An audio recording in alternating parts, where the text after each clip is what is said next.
KBLA1580.com. KBLA 1580. We've got you black.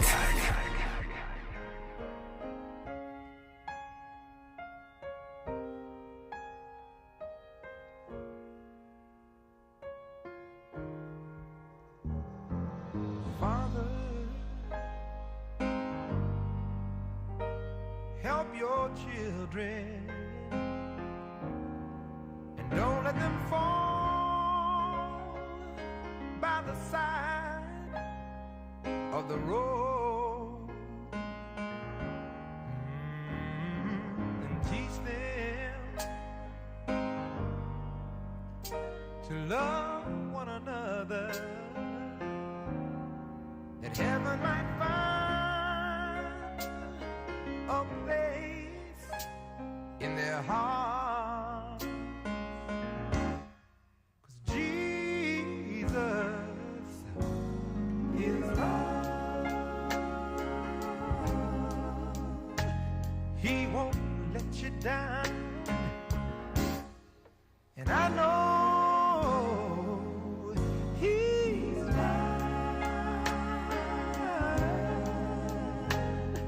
forever, in my heart. I'm Tavis Smiley, and I am humbled and honored to have you hanging out with us on our program today, and especially in this hour. I remember, always remember the very first time I heard this song. My cousin Clifton, who is now deceased, I was visiting my family in Mississippi where I was born, and Clifton played this song, and I said, "What is that?" And told me it's the Commodores and Lionel Richie, and I was there visiting for some days, and we played this song over and over and over again. Turn it up, turn it up. And glad that Jesus is love. He won't let you down. Lionel has no short list of hits. He's done the thing for decades now. But this is, if you ask me, on my short list, some of the best stuff that Lionel and the Commodores have ever done. Jesus is love. In this hour, noted theologian, political activist, and writer Jim Wallis joins us to talk about his latest text, The False White Gospel, Rejecting Christian Nationalism, Reclaiming True Faith, and Refounding Democracy. I think that title just about says it all. I look forward to what I expect will be a spirited and, dare I say, spirit-filled conversation in this hour with our friend and brother, Jim Wallis. Jim Wallis, it has been far too long since I've heard your voice in my headphones. How are you today, sir? Well, I'm better for hearing yours, that's for sure, my brother. And I'll tell you, I like to start every show I'm on with that song. Yeah. Every show with that song. No, it's a door opener for sure. It's a door opener, a conversation starter. It's a healer. It's a helper. So many things can be said about that track, Jesus is Love. The book, again, is called The False White Gospel, Rejecting Christian Nationalism, Reclaiming True Faith, and Refounding Democracy. As I was going through the book the last few days, of course, preparing for our conversation, it occurred to me that I really could just, and I might just do this, break down this book by the title itself, which allows us to get on the inside of what you share with us. But so let me just, I think I'll start there, and we'll see where this conversation goes. The false white gospel. Unpack that part for me first, Jim Wallis. What are you calling a false white gospel? Well, this Eddie Glaude wrote the foreword to the book, and he called the foreword "The Battle of Love," right, on the song, "The Battle of Love." But this is the story of Jesus. Is often people try and distort it, and use it, manipulate it for their own power, and that's what's happening right now. White Christian nationalism, I mean, just the name spells the problem. First, it's white. Now, we have the most welcoming, including message in the history of the world, and they call it white. then it's Christian, but they don't mean, they don't mean service and sacrifice and love. They mean control and domination, back to this old dominionist theology. And then nationalism. I mean, I'm getting older in years, Tavis. I wasn't there for the event, but when Jesus rose to the sky with his disciples, he said, "Go into all the nations, preaching, teaching, making disciples of all nations. Tell them whatever I've commanded you." So the name spells the problem. This is a gospel. This is in the white churches that's been co-opted by nationalism and co-opted by the idol of race, the idol of whiteness. And I tell my own story in the book, I had to find Jesus outside my white church, my white school, and my white neighborhood in Detroit, Michigan, a long time ago when I was a teenager. And so to rid ourselves of this idol, like the term white evangelical, which we hear on the media all the time, the problem with that term is the most important word in that phrase, not evangelical, but white. Yeah. White Christian. It's not Christian, but white. So this book is trying to put the Christian back in. So I take, 6 iconic biblical texts that you, Tavis, are very familiar with. I wrestled with them. I went the commentaries. I prayed over them. And I'm trying to refresh and reframe them for this moment right now. Yeah. So the book is saying what's wrong, this idolatry, this false worship, this heresy taking us away from Christ. But it's also, how do we go forward? How do we, I say in the book that every movement has to decide who they can persuade and who they have to defeat at the ballot box. Yeah. And that's where we are right now. There's a lot to talk about at this hour, as you can tell. I wanted to give Jim some space to just lay the foundation. He's laid it brilliantly, and so I'm ready to start questioning him about this text. It's called The False White Gospel, Rejecting Christian Nationalism, Reclaiming True Faith, and Refounding Democracy. Going to be a good hour with Jim Wallis on Tavis Smiley. From Leimert Park with love, this is Tavis Smiley. Hey y'all, Mona Swain here from Target's new YouTube series, My Cart is Full, where we feature Black founders and creators highlighting their connection to our community. As an actor and content creator, I love using my voice to inspire young Black women who look like me. When it comes to feeding my shine, seeing myself reflected in Black-owned and founded products at Target brings me joy. Together, we are Black Beyond Measure. Learn more at target.com/Black Beyond Measure. Cookie wants to be a professional wrestler. I'm Cookie Serratos, and I'm 11 years old. She also wants to win all the medals. That's why Cookie and her family make every day count, squeezing out her best with Go-Go Squeeze. Okay, Cookie, let's break for a Go-Go Squeeze. Go-Go Squeeze fruit-on-the-go pouches are a nutritious snack made from 100% fruit with no sugar added. Go, Cookie! Because when you nurture your kids, you squeeze out the best in them. Squeeze out the best with Go-Go Squeeze. Not a low-calorie food. Products range from 11 to 13 grams of sugar and 60 to 70 calories per serving. It's the celebration of a living legend. It's the farewell tour. It's Maze featuring Frankie Beverly. Thank you for the love to the Also featuring the soul icon, Anthony Hamilton. Plus, After 7. It's a Mother's Day celebration, May 12th in the Kia Forum. In commemoration, come in your all white. Get tickets at Ticketmaster.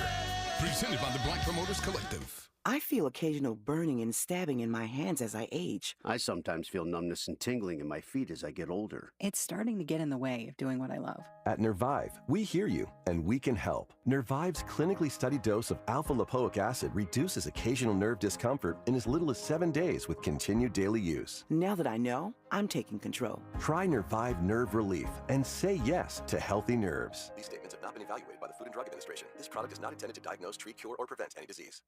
Without the ones like you, who work tirelessly to keep things running, everything would suddenly stop. Hospitals, factories, schools, and power plants, they all depend on you. No matter the weather, emergency, or time of day, You're the ones who get it done. At Grainger, we're here for you with professional-grade industrial supplies. Count on real-time product availability and fast delivery. Call, click Grainger.com, or just stop by. Grainger, for the ones who get it done. You can do it all by yourself, baby girl. What's your name? Let me talk to you. Let me buy you a drink. Spilled your drink? Quick, the quicker picker-upper. Bounty picks up spills quicker, and each sheet is 2 times more absorbent, so you can use less than the leading ordinary brand. So you can get back to your night. Bounty, the quicker picker-upper. Smart talk for curious people just like you. You're listening to Tavis Smiley. Tavis Smiley and Jim Wallis, who's author of a new book called The False White Gospel: Rejecting Christian Nationalism, Reclaiming True Faith, and Refounding Democracy. No more propitious time for a conversation like this than now, given that Donald Trump is selling Bibles to raise money for his campaign. We'll talk about that part as we move through this hour. Jim Wallis, I was just having a conversation with the noted comedian, brilliant comedian, Roy Wood Jr., who last year was the featured stand-up at the White House Correspondents' Dinner. And Roy and I were just talking about what happens when people take the words of comedians and assign intent, assume intent to what they were saying for their own purposes. You see where I'm going here. My question is, what happens when people assume intent and assign intent to the text as written, when they assume and assign intent to the words of Jesus? What happens? Jesus once said, "Why do you call me Lord, Lord, and not do the things I tell you?" Which indeed goes right to the text. I'm trying to let Jesus do the talking in this book.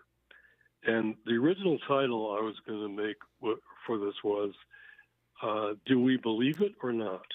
Because you can't keep saying you believe these things, saying you're a Christian, you're a follower of Jesus, and then completely deny or ignore or contradict everything he's using.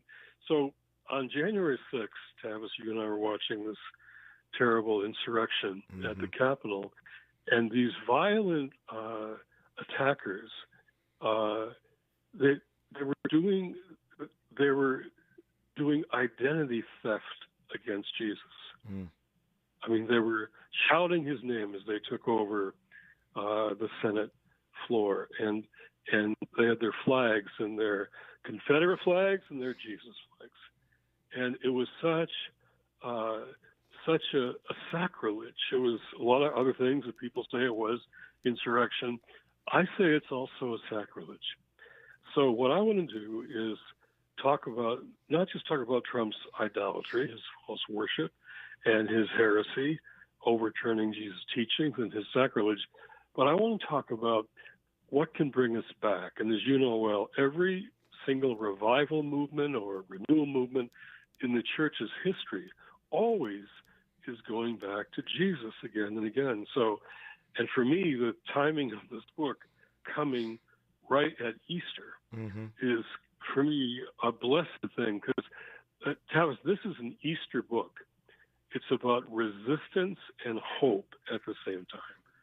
And so I want to confront and resist the American white idolatry, Donald Trump and his minions and his followers, but I want to lay out the kind of new American church that is possible. Yeah. I call that a remnant church at the end of the book.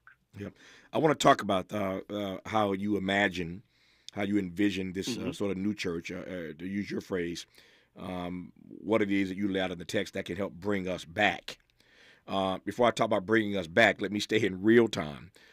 This story has been, around for a few days, brewing. This story that is of Donald Trump and these Bibles. Yesterday, I heard on the news Raphael Warnock's comments on one of the Sunday shows on Sunday, Raphael is not just a senator, as you know, but also the pastor of the famed Ebenezer Baptist Church, once pastored by Dr. King and his father, Daddy King. So Raphael had his say, which I thought was pretty powerful. But what say you, Jim Wallis, about this story of Trump selling these Bibles? Well, I talk about Raphael in the book. He was a friend long before he was a senator. I love the fact that Raphael says, I'm a pastor and also a U.S. senator.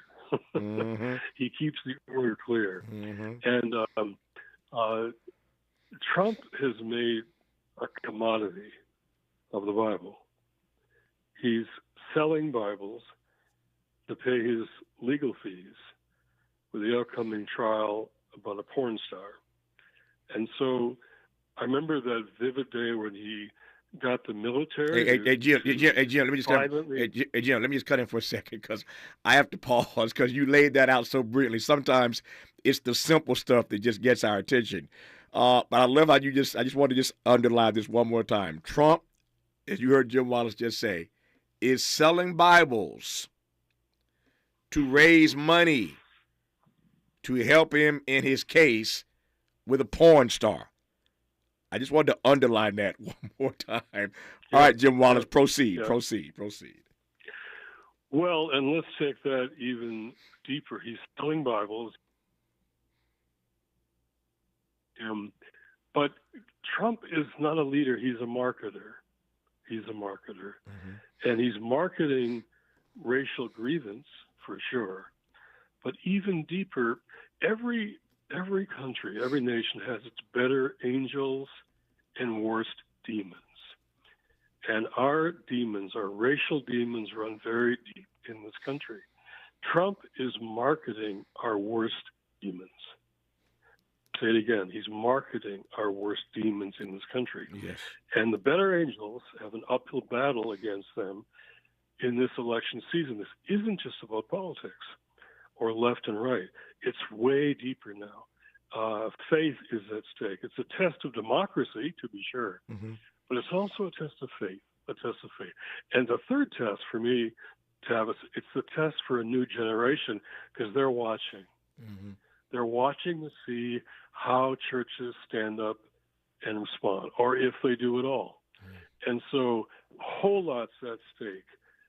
There are something like 60 countries having an election in 2024, all over the world. It's a critical time, and I want the faith factor to be clearer. The faith factor cannot be dominated by the white Christian nationalists, this false white gospel. And I want to bring the story back, the real story, the old story, the Jesus story. And I think that is the only thing going to win some people back, or to confront them at a deep level about the use and abuse of the gospel for the sake of power. I'm going to follow you through this hour, as this audience hears me say all the time, because I believe that you are better at what you do when you sit in a chair like I sit in. When you are following the conversation, not trying to lead it, when you're listening charitably, you're listening generously, you can be a better talk show host. And so my role here every day is to listen to what I'm being told and to interrogate what I'm hearing. And so I want to do a few things now, given what you said already. I want to go back a few minutes ago to this notion of what you referred to as the battle of love. You're talking about the introduction to your book, The Battle of Love. By Eddie Glaude.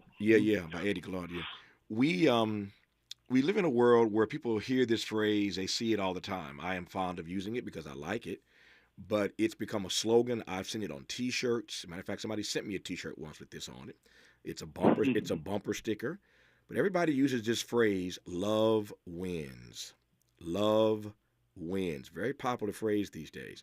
And I believe, ultimately, that love does win, even when it appears oftentimes that it is losing. And God knows I've been in situations where it appears that love was getting its behind whooped. But at the end of the day, I do believe that love wins. I'm trying to juxtapose this notion, Jim Wallis, that love wins with the battle of love. Talk to me about this notion of love winning. But in real time, in this present moment, your argument, your belief is that we are in a battle of love. What do you mean by that? Well, I think you just said it well. Love is embattled right now. It's embattled. So let me bring up some of these texts. The one that strikes me here is this Luke 10, 25, 37. A lot of your listeners probably know their Bibles or grew up with their Bibles. This is the Good Samaritan parable. Oh, yes. And here's this lawyer who comes up to Jesus trying to trick him. And he says, what do I need to do to inherit eternal life? And Jesus uses the word. He says, well, love God with your heart, soul, strength, all of it. And then love your neighbor as yourself. Love your neighbor as yourself. And that's the summation of the law in many of our faith traditions. And really, it says that you have to demonstrate your love of your neighbor to prove you love God. They're deeply connected. So then this lawyer says, so who is my neighbor? Now, Tavis, I think he was a Washington lawyer in that text, because I can tell, I know that tone of voice, right? He's not saying, who is my neighbor? Let me walk. He's saying, exactly who is my neighbor? How can I keep him apart from me? So Jesus answers his question. Who is my neighbor is the most important question for the future of democracy in America and for the future of genuine multiracial democracy in the United States of America. So he says, well, let me give you an example. There's this Samaritan. Now, let's be clear. For the Judeans that Jesus was addressing, there were no good Samaritans.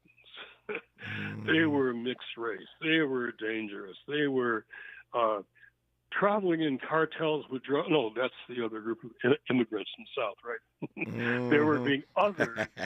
They're being othered, right? Like so many people are today. And so here's the Samaritan. And two religious leaders pass this man by. He's on the road, half beaten, and all the scholars say he was a Jewish man. A Jewish man on the ground, and his religious leaders passed him by. And for whatever reasons, they just were too busy. But here's a Samaritan.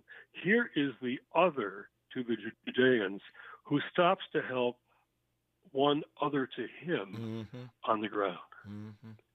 The despised Samaritan helps one in a society who he is always being othered by. So my title of that chapter is Your Neighbor Probably Doesn't Live in Your Neighborhood. So that's what love means. It means to love your neighbor. It doesn't mean that parable, oh, let's spend more of my time volunteering once a week or something. No, it's about approaching those who are your neighbor, even though you've been taught to treat them like enemies. Donald Trump is projecting a political trajectory of fear and hate and violence. In stark contrast to that, Jesus is saying, no, your neighbor is the one who is different than you. And he even says to love your enemies. Yeah. Trump wants to make enemies. Jesus wants us to love our neighbor and even love our enemies. That parable is crucial to the future and defines the nature of love, which is what you asked. In this book, The False White Gospel, Rejecting Christian Nationalism, Reclaiming True Faith, and Refounding Democracy, Jim Wallis does, as he just did brilliantly now, he takes these 6 texts, these 6 passages of Scripture, and helps us in real time, in the real world, in this moment of Donald Trump, to find our way back. We're talking, and we'll be talking more about how we work our way back, what can bring us back, what can save this fragile democracy from the reckoning, if anything can, that we are ultimately going to face as we're on the precipice, I believe, of failing.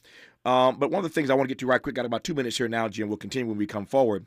But let me just stick with these 6 texts for just a moment. I want to ask you in a few minutes how you chose these 6. You've already unpacked one of them for us, the Good Samaritan text, how you chose the other 5.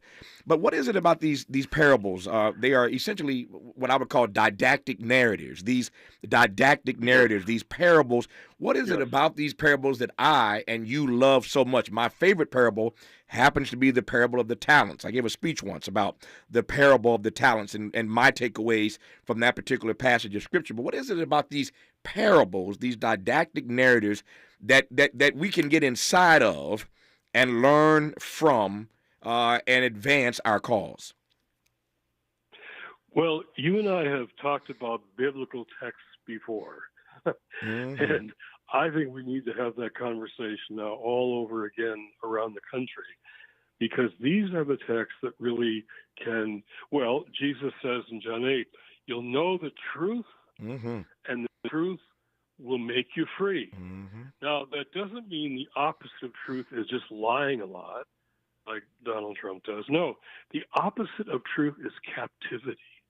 Captivity. Truth and freedom are indivisible.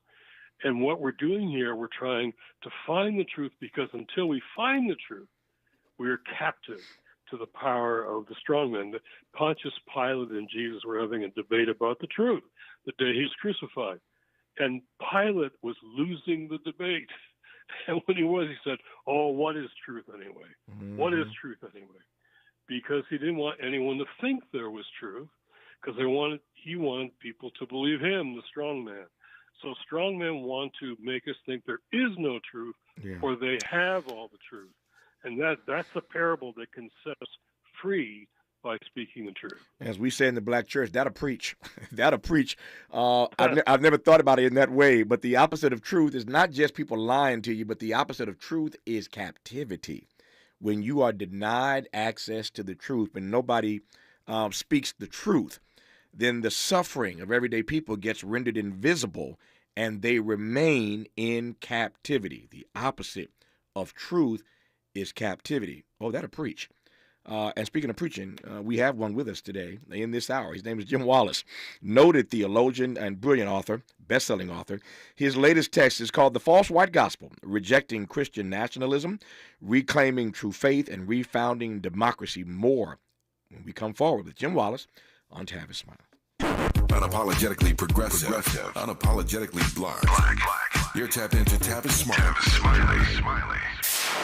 Paid for by government.com. Did you know the United States Mint has issued a new Morgan silver dollar coin in proof condition for the first time? Not only that, they are also minted in 99.9% pure silver for the first time ever in history. Coin experts are calling this an amazing opportunity for anyone that knows the enduring popularity of Morgans. But you must hurry. Only 400,000 of these legal tender silver dollars were issued. These first ever Morgan silver dollars are brand new with stunning mirror-like finish, minted by the iconic San Francisco Mint. Call now and you're guaranteed a new first ever 99.9% pure silver proof Morgan dollar. To learn more, call 1-800-973-9717. If you order now, you will receive a free coin collector bonus pack, a $25 value, free with every order. Call 1-800-973-9717 now to secure your new Morgan silver dollars before they are gone. That's 1-800-973-9717. I'm Mike Moore. Here's the latest from the Black Information Network. A temporary channel is now open around the site of the Baltimore Bridge collapse for essential vessels and for clearing debris. The Francis Scott Key Bridge collapsed last week after it was struck by a cargo ship, killing 6 construction workers. The wreckage blocked a vital shipping lane in the port of Baltimore. It's one of the country's busiest ports. Quincy, Massachusetts City Council President Ian Cain has formed a campaign committee to possibly challenge U.S. Senator Elizabeth Warren for her seat. Cain had been an independent but recently changed its affiliation to Republican. The 41-year-old Cain has been on the Quincy City Council since 2016 and is the panel's first black and gay president. He says he plans to make a formal announcement about a possible Senate run later this month. And that's the latest. I'm Mike Moore from your 24/7 news source, the Black Information Network and BINnews.com. Turn your tax refund into a new ride at Nissan of Mission Hills and Gardena Nissan. Find a huge selection with over 1,000 vehicles in stock. Lease a new 2023 Rogue SV at $195 a month. Plus, lifetime oil changes on any new Nissan purchased there. This is the KBLA Sports Minute with Ray Richardson. A wonderful season for the USC women's basketball team came to an end Monday night. USC lost by 7 to UConn in the Portland Regional Final of the NCAA Tournament. USC fell one game short of their first Final Four appearance since 1986. The Trojans finished the season 29-6, 29 points for freshman star Juju Watkins. The 29 helped the Compton native set an NCAA Division I scoring record for freshmen with 920 points. This is just the beginning for Juju. She has already become one of the premier attractions in women's college basketball. She will certainly be a box office name next season. The USC men's basketball program is looking for a new head coach. Andy Enfield was hired Monday by Southern Methodist University in Dallas. Enfield led USC to 5 NCAA tournaments during his 11 seasons in LA. The Lakers are at Toronto tonight. The Clippers are in Sacramento. No debates, no speculation, just the info you need. That's your KBLA Sports Minute. I'm Ray Richardson on KBLA Talk 1580.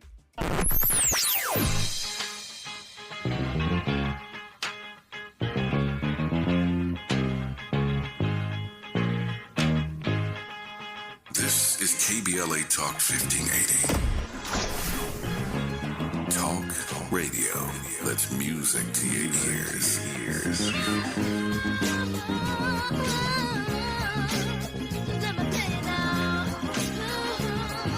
We're unapologetically progressive. KBLA Talk 1580. JP Morgan Chase is building on the investments in California and around the country to help close the racial wealth gap and build a more equitable future. As part of JP Morgan Chase commitment, they are taking action to help improve financial wealth and access to banking in the Black community, helping more people open low-cost checking and savings accounts, hosting community seminars with supporting Black-led institutions by building awareness about financial investments, hiring community managers, and opening community center branches like Crenshaw, Inglewood, in downtown LA. Visit today, jpmorganchase.com/racial equity. Again, jpmorganchase.com/racial equity. Get the tools to help reach your financial goals. Visit today, jpmorganchase.com/racial equity. Again, jpmorganchase.com/racial equity. They said it couldn't be done.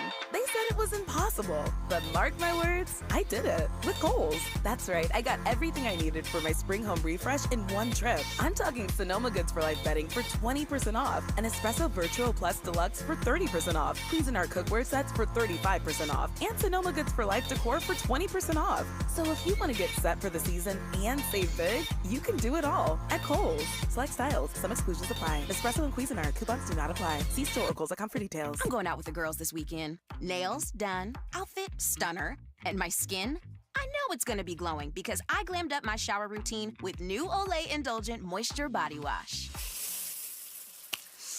It smells so luxurious and moisturizes deep into my skin with its super rich, creamy lather that's bursting with vitamin B3. So my skin glows and my confidence grows. Try new Olay Indulgent Moisture Body Wash for glowing skin in just 14 days. Let's get back to more of Tavis Smiley right now. More of Jim Wallis right now, author of the new book, The False White Gospel, Rejecting Christian Nationalism, Reclaiming True Faith, and Refounding Democracy. Honored to have him on this program. Jim Wallis, in this book, as I mentioned earlier, as you mentioned earlier, you really unpack 6 different texts to help us work our way back. We'll talk about working our way back here in a moment. You unpacked one already for us, and that is the Good Samaritan story. How did you choose, of all the things in the Bible, you got what, 66 chapters, 66 books rather. I couldn't get the word books out of my mouth. 66 books, all those chapters in those books, and you chose 6 texts. How, sir? Well, these are all familiar texts to me and to you and to many of your listeners, I'm sure.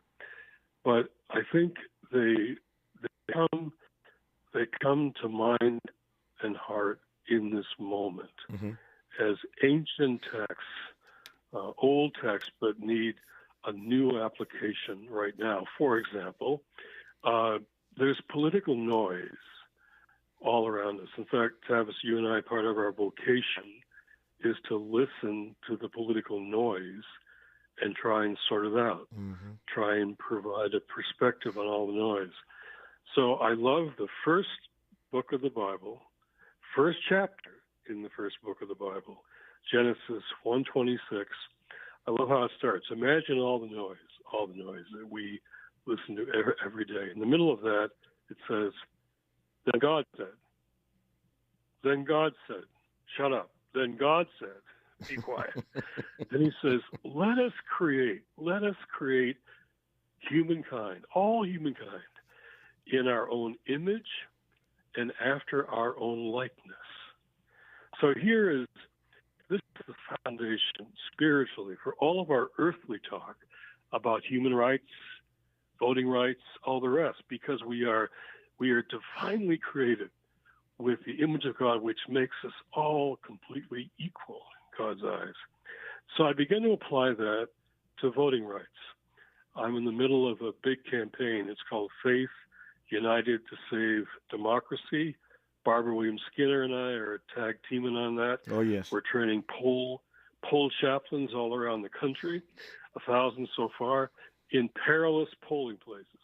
Voter suppression is rampant. I'm going to many of those states on this book tour. Now, here's the thing. To deny, suppress, subvert, or not count a vote because of the color of someone's skin or any other reason is nothing less than an assault on Imago Dei, the image of God, an attack on Imago Dei, on God's image. This isn't just sort of a political calculation, Democrats, Republicans. This is an attack on who we are made in the image of God. And I remember I had a conversation. We talked to secretaries of state for fair voting practices. I was on a call with one of them once in a battleground state.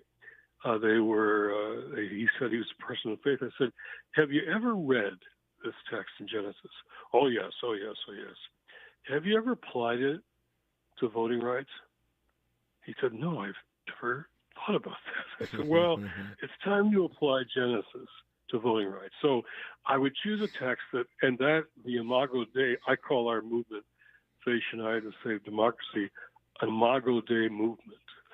And I'll be going around the country recruiting clergy and other church leaders that want to be poll chaplains at critical places on our election days.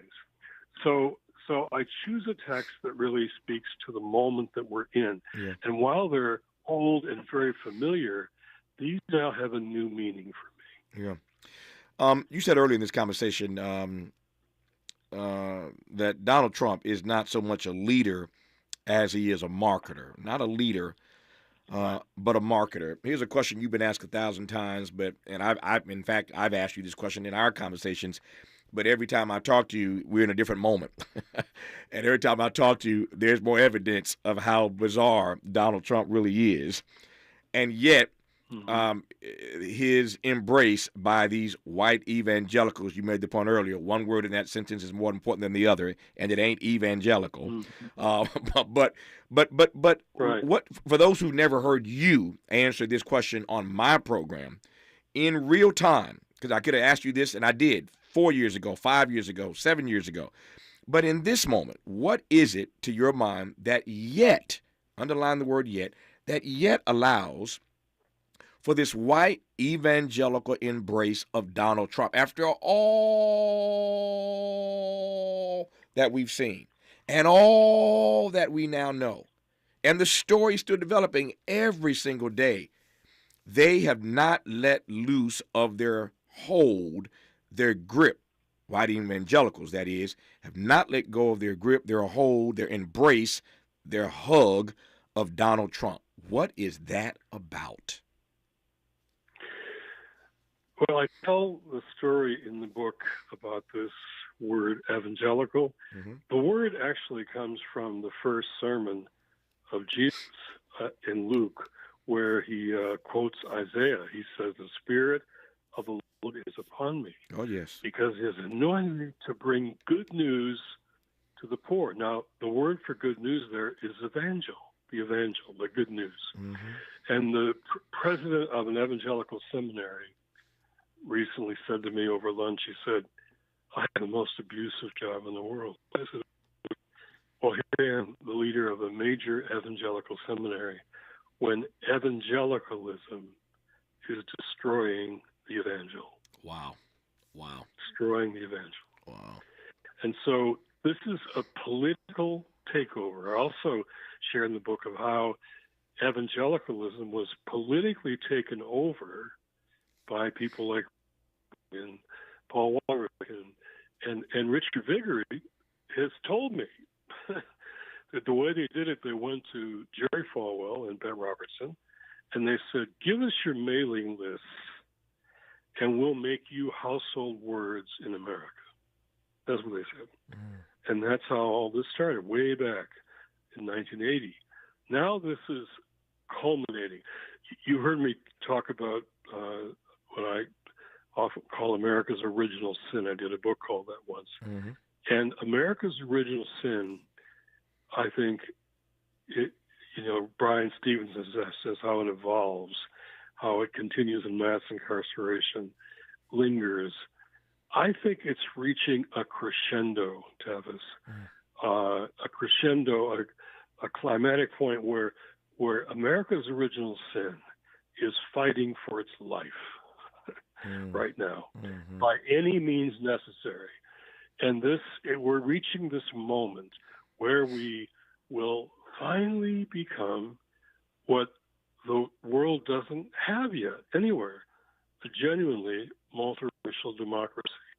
It's fighting that with everything it can do. And so this is a moment, this isn't just incremental progress. Yeah. This is a showdown of whether we can't transform democracy unless we save it. Yeah. But we might lose it in this election. That showdown then takes us straight to a conversation about resistance and hope, two words that Jim Wallis used earlier in this conversation, but we ain't had a chance to really unpack. We'll talk about, in this present moment, notions of resistance and hope when we come forward. Jim Wallis on Tavis Smiley. This is getting good. Yeah, man. Tavis Smiley continues when we come forward.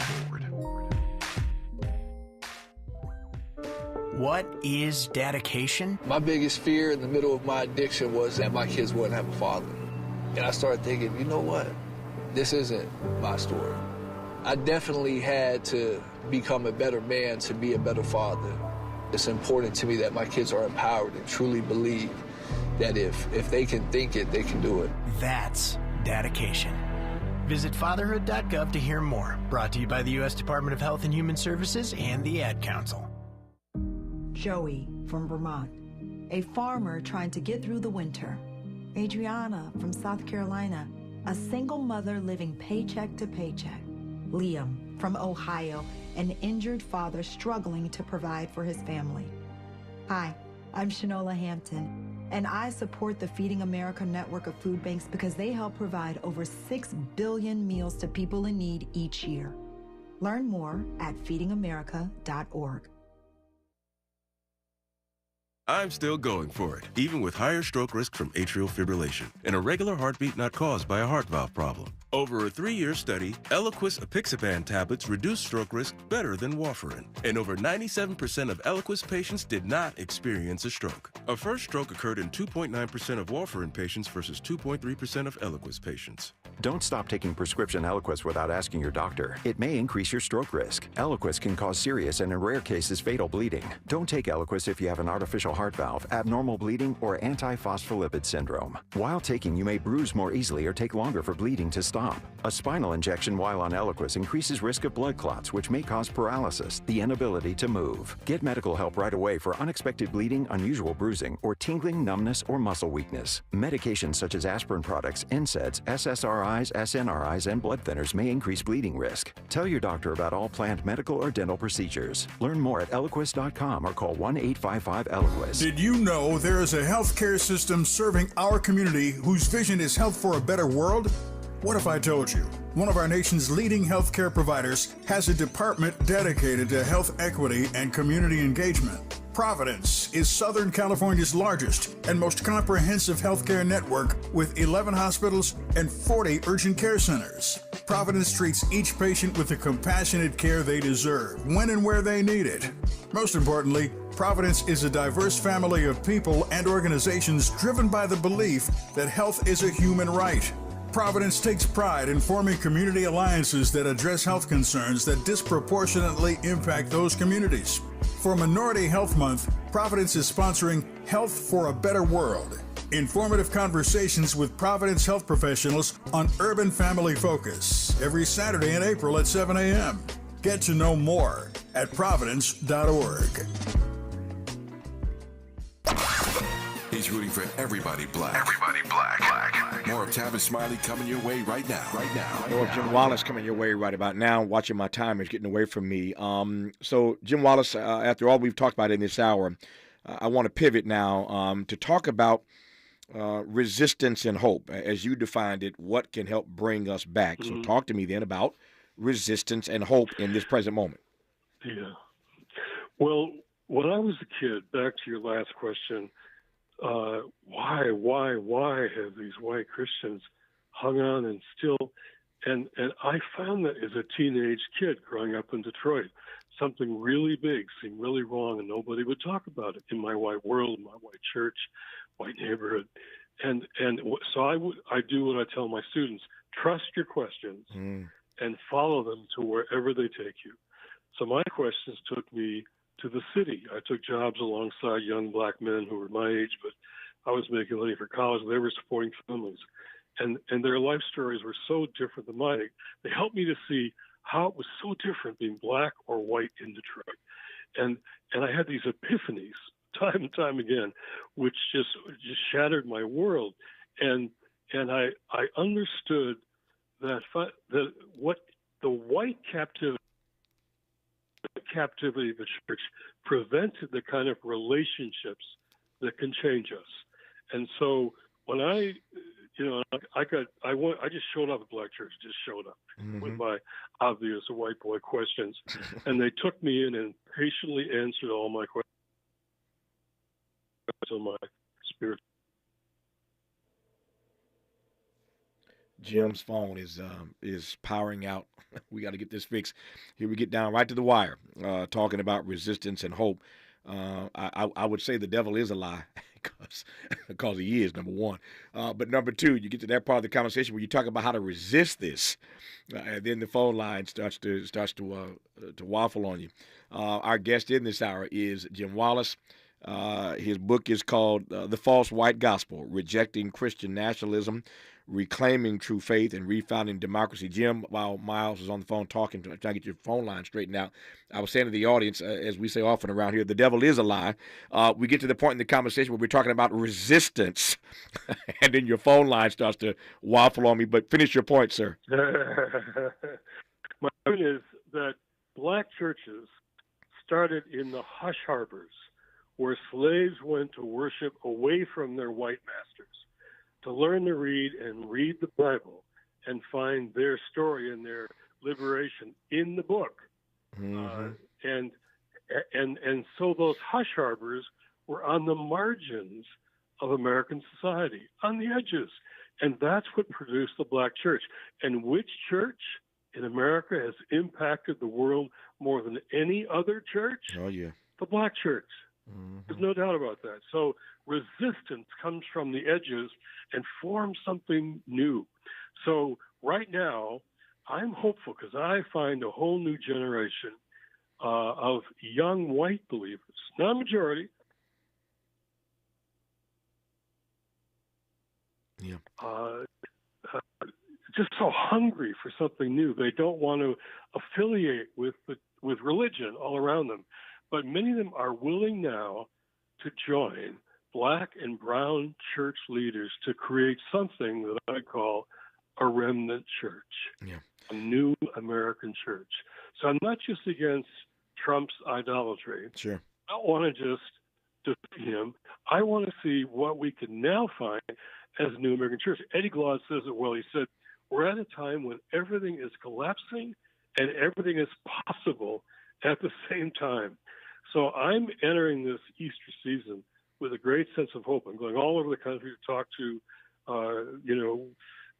big town meetings in my hometown of Detroit, led by Stephen Bland, who is the leader of our Faith United to Save Democracy in Detroit. Mm-hmm. We're having a big meeting on Saturday, and we're going to bring all kinds of people together who can stand together and fight together and resist and struggle the hope of creating something new. Every time I hear that word resist, I think of that great poem by Sonia Sanchez, brilliant poet, who has just a brilliant piece of work she's written, and that word just comes out at you: resist, resist, resist, and nobody can say it like Sonia Sanchez can. Our remaining moments with Jim Wallis when we come forward on Tavis Smiley. More of Tavis Smiley when we come forward.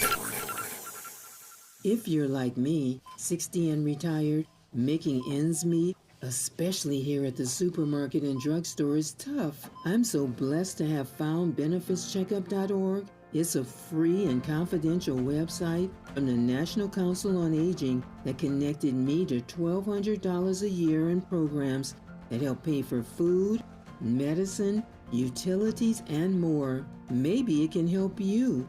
benefitscheckup.org. My daughter was diagnosed with a rare malignant rhabdoid tumor on the spine.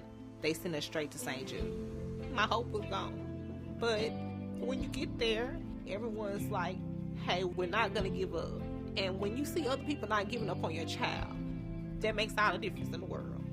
When I found out I didn't have to pay, I was just grateful. They saved my baby's life.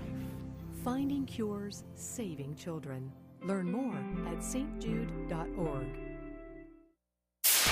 KBLA Talk 1580. We've got a lot to talk about. KBLA Talk 1580, connecting you with services and solutions. Stay Housed LA has the resources you need to know your rights and the legal support to back them up. The COVID-19 pandemic has cost people their jobs and livelihoods. This has left an estimated 1/3 of households not being able to make rent and facing losing their homes. This is a fear no one in our community should have to face. You have rights, though, and Stay Housed LA is here to help. Stay Housed LA is a partnership between the County of Los Angeles, the City of Los Angeles, and local community and legal service providers. Together, they provide tenants with the information and support needed to exercise their rights so they can remain safely in their homes. Find out more about your rights by participating in a virtual tenant workshop. Get the legal assistance you need. Find additional resources in Los Angeles County and the City of Los Angeles. Stay connected to Stay Housed LA County for updates. This and more at stayhousedla.org. Stay connected to Stay Housed LA for updates. This and more at stayhousedla.org. That's stayhousedla.org. Or call their hotline at 213-694-0040. We've got your black with a community call to action from KBLA Talk 1580.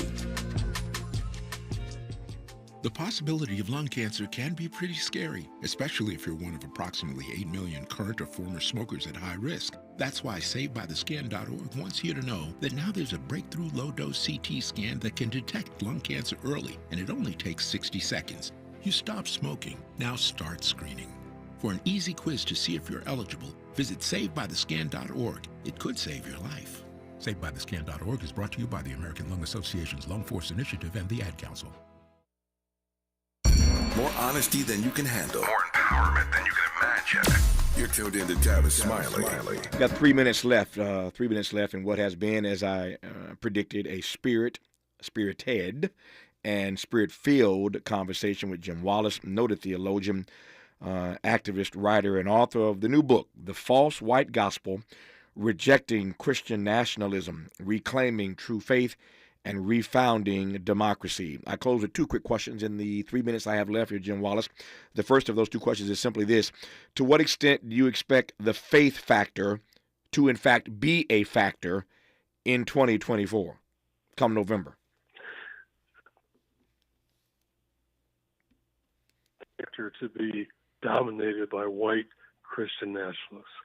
I want to step up black churches, Hispanic churches, younger white believers are stepping up and want to make a difference. And so the powers that be want people to be skeptical, cynical, and disengaged because they win. And yet the last text I want to leave with your community is. Now, faith is the substance of things hoped for, the evidence of things not seen. So, Desmond Tutu, my chair at Georgetown, is named after my mentor, Desmond Tutu. He taught me the difference between optimism and hope. Optimism is a feeling,